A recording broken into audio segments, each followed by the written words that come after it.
అభివృద్ధి పనుల్లో స్థానిక ప్రజలందరూ భాగస్వాములు కావాలని టీడీపీ నాయకులు కోటమిరెడ్డి గిరిధర్రెడ్డి పిలుపునిచ్చారు. నెల్లూరు రూరల్ నియోజకవర్గ పరిధిలోని 2వ డివిజన్ సిరి గార్డెన్స్ నందు 66 లక్షల రూపాయల వ్యయంతో అభివృద్ధి పనులకు టీడీపీ నాయకులు కోటమిరెడ్డి గిరిధర్రెడ్డి శంకుస్థాపన చేశారు. కూటమి ప్రభుత్వం అధికారంలోకి వచ్చిన ఏడాది కాలంలోనే 2,90,00,000 రూపాయల నిధులు కేటాయించామని ఈ సందర్భంగా ఆయన అన్నారు. 2వ డివిజన్ను అన్ని రకాలుగా అభివృద్ధి చేస్తామని టీడీపీ నాయకులు కోటమిరెడ్డి గిరిధర్రెడ్డి అన్నారు.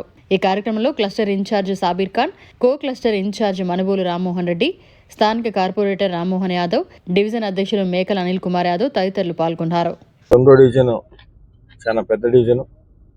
కూటమి ప్రభుత్వం తెలుగుదేశం, బీజేపీ, జనసేన అధికారంలోకి వచ్చిన తర్వాత గౌరవ ముఖ్యమంత్రి శ్రీ నారా చంద్రబాబు నాయుడు గారు కానీ, ఉప ముఖ్యమంత్రి పవన్ కళ్యాణ్ గారు కానీ, యువనేత నారా లోకేష్ గారి ఆధ్వర్యంలో జరుగుతున్న ఈ ప్రభుత్వంలో ప్రత్యేకంగా 2వ డివిజన్లో దాదాపు ఇప్పటికే 2 కోట్ల రూపాయలతో పనులన్నీ కూడా పూర్తయిపోయినాయి.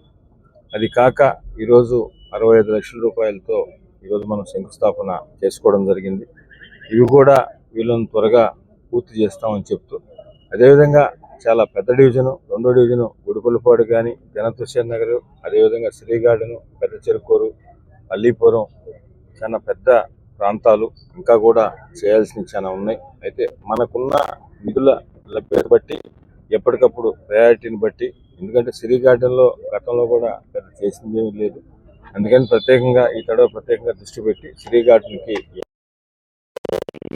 రాబోయే రోజుల్లో కూడా ఖచ్చితంగా ఈ 2వ డివిజన్ మీద ప్రత్యేకంగా దృష్టి పెట్టి ఎక్కడెక్కడ ఏ అవసరమో అక్కడ స్థానిక నాయకులకి, కార్పొరేటర్లతో, డివిజన్ అధ్యక్షులతో, మిగతా ముఖ్య నాయకులందరితో కూడా మాట్లాడి 2వ డివిజన్లో మిగతా ఏం కార్యక్రమాలు చేయాలో రాబో 4 సంవత్సరాల్లో కూడా చేస్తామని తెలియజేస్తూ, అదేవిధంగా ఈ ప్రభుత్వం అధికారంలోకి వచ్చిన తర్వాత గౌరవ ముఖ్యమంత్రి చంద్రబాబు నాయుడు గారు ఒక పక్క ఏదైతే మాట ఇచ్చారో సంక్షేమ పథకాలు ఇప్పటికే కొన్ని అమలు చేశారో, రాబో రోజుల్లో కూడా ఇప్పటికే డేట్లు ఇచ్చినారు. అన్నదాత సుఖీభవ కానీ, అదేవిధంగా ఉచిత ఆర్టీసీ బస్సు కానీ, అవన్నీ కూడా సంక్షేమ పథకాలు ఒకటి ప్రవేశపెడుతూ, అంతేకాకుండా నెల్లూరు రూరల్ నియోజకవర్గంలో అర్హులైన ప్రతి ఒక్కరికి కూడా సంక్షేమ పథకాలు అందించేదానికి అటు పార్టీ కార్యకర్తలు, నాయకులందరూ కూడా భాగస్వాములు అవుతున్నారు. కావాలని కూడా వారందరూ కూడా నెల్లూరు రూరల్ ఎమ్మెల్యే సేదరెడ్డి గారు ఇప్పటికే ఆదేశాలు ఇచ్చినారు. అవన్నింటిలో కూడా సంక్షేమ పథకాలు అర్హులైన ప్రతి ఒక్కరికి అందించేదానికి కూటమి నాయకులు తెలుగుదేశం, బీజేపీ, జనసేన అందరూ కూడా కలిసి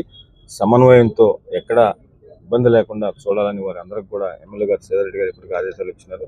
అవి పాటిస్తూ, అవే కాకుండా నెల్లూరు రూరల్ నియోజకవర్గంలో అభివృద్ధి పనులు కూడా ఇప్పటికే చాలా చేశాం. ఈ 2 సంవత్సరాల్లోనే దాదాపు ఎన్నో కోట్ల రూపాయలు పెట్టి రోడ్లు కానీ, డ్రైన్లు కానీ, బీటీ రోడ్లు కానీ, అదేవిధంగా ఇరిగేషన్ కాలువలు కానీ, ముఖ్యంగా 24 గంటల కరెంట్ అనేది ఎప్పటి నుంచి సమస్య ఉంది. ఆ సమస్యను కూడా అతి త్వరలో కూడా ఇప్పటికే వర్క్లన్నీ కూడా పూర్తి దాదాపు 70% పూర్తయిన 24 గంటల కరెంటుకి సంబంధించి అవి కూడా బ్యాలెన్స్ ఒక నెల 2 నెలల్లో పూర్తి చేసి అవి కూడా ప్రజలకు అందిస్తామని తెలియజేస్తూ, ఇన్ని సంక్షేమ కార్యక్రమాలు, ఇన్ని అభివృద్ధి పనులు చేస్తున్న అటు కూటమి ప్రభుత్వాన్ని, గౌరవ ముఖ్యమంత్రి చంద్రబాబు నాయుడు గారు ఆధ్వర్యంలో ప్రభుత్వాన్ని ప్రజలందరూ కూడా ఆశీర్వదించాలని ప్రతి ఒక్కరిని కూడా కోరుకుంటున్నాను.